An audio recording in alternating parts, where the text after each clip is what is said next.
of, not on a, what do we call it, like a pro bono basis. Basically, we did arbitration. But it took us quite a few years, didn't it? 4 years, and it was nearly, it was nearly, but we had no choice. We had to, and we in the end we got some compensation back. Nothing like what we'd lost, but we couldn't afford just to, we couldn't afford just to let it go. So. How's your wine made now? We get it made now at Harewood, and I work three vintages there with James. He's also very good friends of ours. And going at dinner tonight. And tomorrow night. Tomorrow night. Yeah. So yeah. No, and we haven't had any look, other problems. He loves us, and I tell people, look, great winemakers get far too much credit. Her brother's one's. I've got to be careful what I say here. I heard you told him that. But he'd agree. I think he'd agree with me. But I think he'd agree with me. But when winemakers make these outstanding wines, it's generally the strength of it from the quality of the fruit that they get, and it's a no. But look, I've worked in a winery, and you see some of the fruit that comes in full of rot and disease and bird peck, and it just stinks, and you just think how they're going to make any. And that's the skill of a winemaker. When they get fruit that's compromised, it's probably like a chef that gets some pretty ordinary ingredients and still turns it into something tasty. But if you've got some really good ingredients, you're going to make it sing, And so good fruit, the winemakers lick their lips because they don't do much. They look after it, but they don't have to do any trickery. So we go for like a minimal intervention sort of winemaking. Yeah, we want the fruit to do the talking, not So just talk about why it's such premium fruit though. It's because you're handpicking, Well, it's a number of things. It's a great thing that I like to use. There's a great analogy that they say, architects say, that the worst mistakes are made in the first day, and vineyards are no different. You choose the wrong site, the wrong soil, the wrong aspect, the wrong trellis, the wrong varieties. Doesn't matter how much money you throw at it, you're always going to be struggling.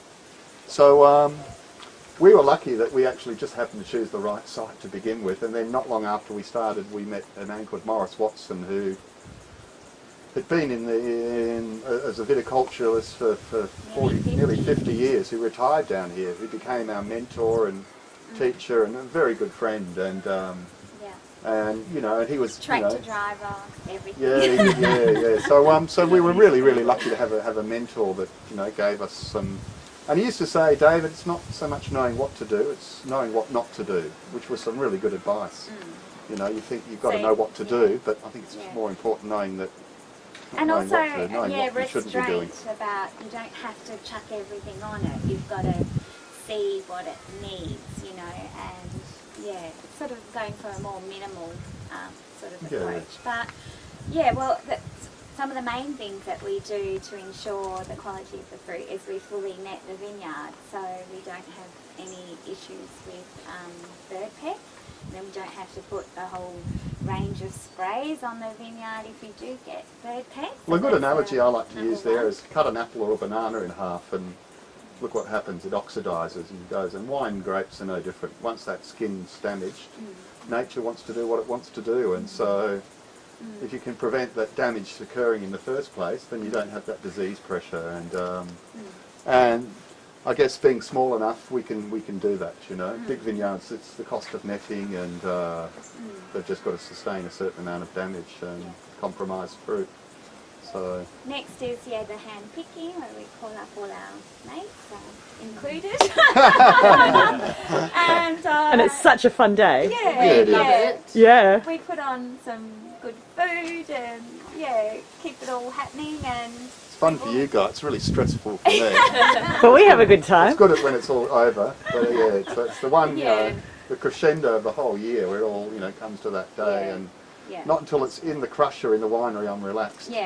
Because apparently trucks roll over on the way and bins fall off the back, and so pumps get dropped in crushers. And it's just been pointed out by our insurance that we're not covered if that were to happen. You can't. You've got to look at your risk, don't you? So that's not a major one. But Chris. How did you come up with your name? We wanted something indigenous, and there was we didn't want something valley and something hill, which everyone seems to call their vineyard or winery. And we came across a Noongar dictionary, and we were looking at the Aboriginal names, and it was one that just stood out that was quite.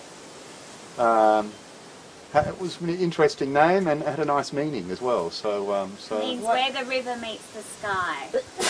yeah, or where the river sky, meets yeah. the horizon. So we talked to the people at the Noongar Language Centre and talked to some local people here to try and, get an idea if that was okay if we use that name. And I think we got the okay that was okay as those things go.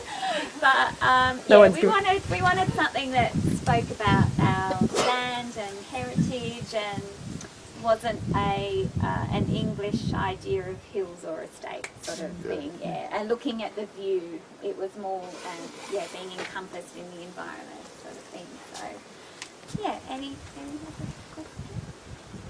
any other questions? Wow, No? quite a bunch. Yes. So Oh, Is your son learning the rope?